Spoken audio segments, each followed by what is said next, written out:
Doctor صاحب میں اگر درست کہہ رہا ہوں تو شاید ساؤتھ ایشیا میں آلریڈی سری لنکا کے بعد ہماری جو پروجیکشنز ہیں وہ لوئسٹ لیول کے اوپر ہیں، ان کی شاید -3 یا 4% ہیں۔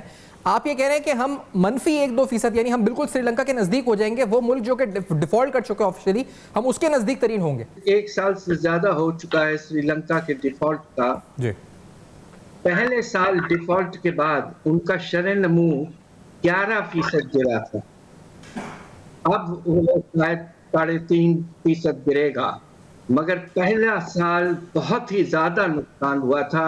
افراط زر کی رفتار سری لنکا میں 61% تک پہنچ گئی تھی۔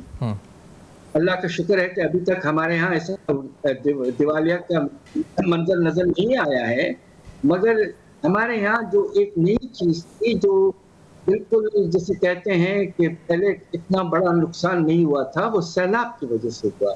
آپ کیا سمجھتے ہیں کہ کیونکہ سیلاب کا بھی امپیکٹ آیا ہے، لائف سٹاک اور دیگر ایگریکلچر کا شعبہ، یہ کہاں پر ہوگا؟ یہ بھی منفی شرح نمو دکھائے گا؟ کم از کم 3 یا 4% منفی۔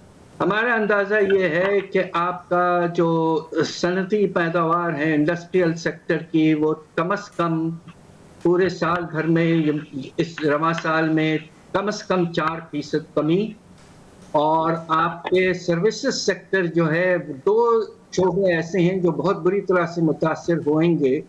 ایک تو ہمارا wholesale and retail trade sector ہے، جس میں انڈسٹریل اور ایگریکلچرل پروڈکشن کے والیوم ڈٹرمن ہوتا ہے، اور دوسرا آپ نے امپورٹس کو نمایاں طور پر کم کر دیا ہے، تو ڈومیسٹک ٹریڈ میں بھی اس کے نتیجے میں کمی آئے گی۔